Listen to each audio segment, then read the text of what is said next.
Greetings, this is Russ Moody, and I'm bringing you it's probably going to be the final installment of the Skaven Tactica, Part 7c. This is Dirty Tricks. And first up, I've taken a picture. This is Quick Head Taker, and why this is in here is really, he's sort of he might be the best Skaven general you can take. Here's why. You take the upgraded Storm Vermin, and you throw Skaven Brew in there. I think I've mentioned this combination before, but it's just nasty. It's very unexpected because most opponents are going to go in there thinking that they can beat Skaven in hand-to-hand, but you combine the Quick Storm Vermin, some Rat Ogres, and a bunch of Plague Monks, and you now have an army that can beat most other armies in close combat, which is completely unexpected. And again, for this last segment, most of this is just going to be about army list and army list building and that kind of thing.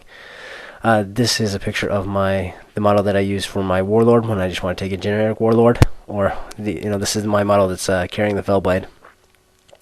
And again, the Fellblade's in there because it's just, again, one of those things that you take it and it's a nasty surprise for your opponents. Other things that are also good ideas. You can always take the other Trickster Shard, which is again another thing I'm a fan of, as well as the Sword of Anti-Heroes. And why I've got these pictures up here, this is I usually either as another warlord or as I use it as a chieftain model, occasionally.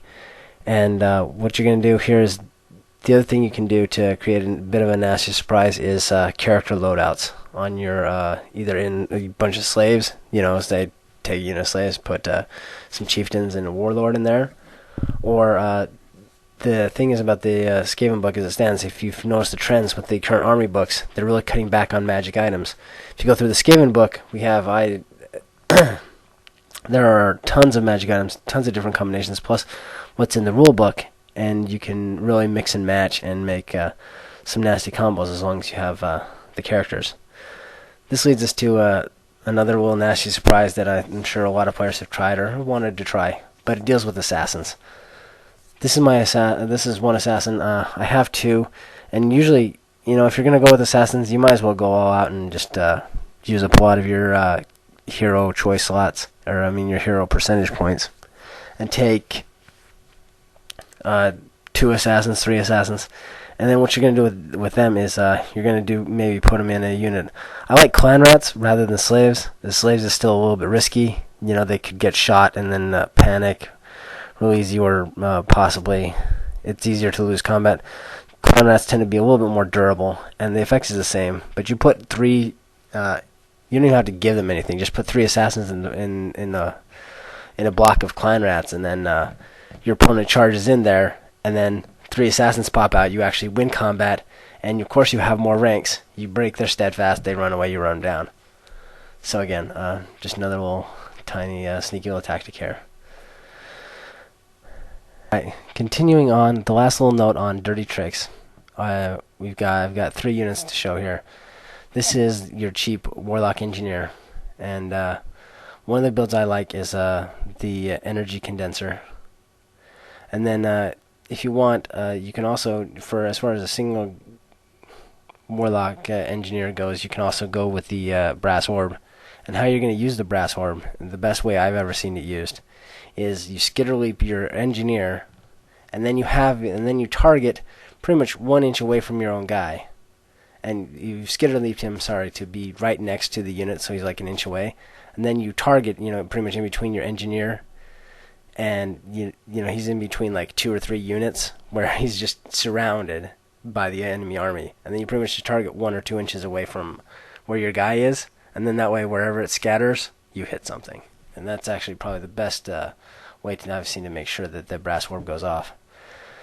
Other things you can do here is with Warlock Engineers that you can try would be Warpstone super loadouts. And what I mean by this is pretty much every single Warlock Engineer is going to take either Warpstone, a Power Stone, or you have him or the Energy Condenser. is thrown in there too. So you might go one with a power stone, one with an energy condenser, and then fill up the rest of the 50 points with warp stone. And pretty much all you're going to do is you're just going to take one dice from your pool for each of those guys, and use another dice, and use a warp stone token, and just have them just be magic missile, batteries pretty much, and just fire every single turn. And going on here, this is a unit of 5 giant rats and a pack master, commonly known as the rat dart. These, again, this is in the dirty trick section just because I consider a rat dart a bit of a dirty trick. I mean, it's 23 points, it's movement 6, and every single guy, when do the high initiative, most of the time those guys, you're going to get all of your attacks in before they die. So just a terrific redirector, not to mention the fact that you've got 6 wounds to get. Sometimes it's a bit difficult to even inflict enough wounds to get them out of the way, depending on what you have them charge into. A lot of the fast cav and stuff like that are actually going to get held up a turn by this unit, or have to chase the unit down to get the 23 points. And then sitting next to them, I've got rat swarms. Rat swarms are terrible. Any swarms are generally terrible. But if you're going to use them, take 2, and it's 25 points and 25 points. And now you actually can completely do a 7th edition of style redirect by placing one at a 45-degree angle and the next one at a 45-degree angle, so that when they charge in, they kill, they overrun, and now they're actually facing there with a complete flank towards your army. And it's 50 points to do that. And the thing is against this, if you're ever concerned about fast cavalry, then maybe work a rat swarm or 2 into your meta, as fast cavalry tend not to hit hard enough to do a lot of wounds. And since rat swarms are unbreakable, you can then actually tie up or really hamper any fast cavalry attempts. So again, I think units like this are a little bit better if you have a dual warp lightning cannon list, something like that, something where you might be concerned about fast cav getting into the backfield and wreaking havoc. When we're talking about magic and ways to run a Gracier, there are a couple of approaches. There's one where you take the Gracier, you put him on a bell, and now you have these unbreakable clan rats, and you just turn to expose your flank so that there's no way he can be attacked. Other ways, again, going back to the assassin, is you can use assassins as bodyguards to protect your Gracier. And so with this, a little bit of a sneaky tactic, you can take your your bunker, and you've got a couple assassins or whatnot in there, and you just happen to accidentally leave an opening for your opponent to charge your bunker, and maybe sell it a little bit. You have to be very careful. You can say something like, the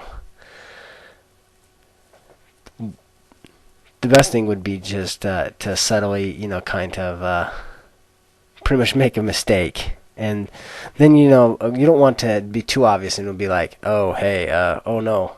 It looks like it's really about leaving the opening, and then maybe, pass the turn, and then kind of go, oh wait, maybe I should move that. And they go, no, never mind, it's okay. Just keep going. Something like that, enough so that they recognize it, so that, in case your opponent, wouldn't have seen it, just make sure they see it. And then when they charge in, of course, then you spring your trap of having, 2 assassins in there. They think they're going to be able to go out here and assassinate your vulnerable Gracier, only to find out that he's got a lot of protection. This is another one of those little tricky ways you can use assassins, and you just kind of use your Gracier as bait.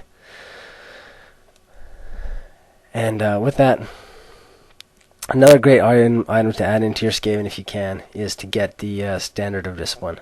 This takes you from Leadership 7 to Leadership 8, and then you can pump out Leadership 8. And it really goes to just this the last part of it. I've talked about dirty tricks here, and what this next list I'm going to show is not so much about dirty tricks. This is after you're done using all your sneaky tactics and anything you can think up of and come up with in the army book to just pound your opponent. It's really more about this. And so what I'm going to show here to close it all out, this is just a fun little list here. So I've got about 30 clan rats here with a Gracier and a BSB in the bunker, and with the Standard of Discipline. And this is the entire army. This is a 1,500 point army, I think. Maybe it was 2,000, but anyway, I think it was just a 1,500 point army. But as you'll see, what this is this is Clan Scryer. It's themed, and it's as many war machines as I could get on the table. So again, there's that Clanner bunker, and then next to them was a Rattling gun. We've got 4 groups of 10 Storm Vermin, each with an attached weapon team. So over here, you see we've got a Rattling gun, we've got a Warp Fire Thrower, and then 2 Doom Wheels to add some punch.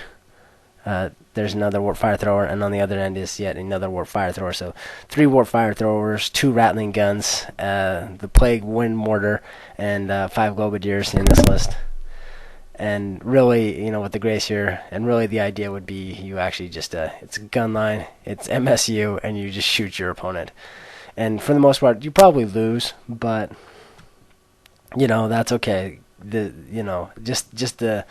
really think, anytime you have war machines that have a high propensity to explode, I just think that makes for a fun game myself.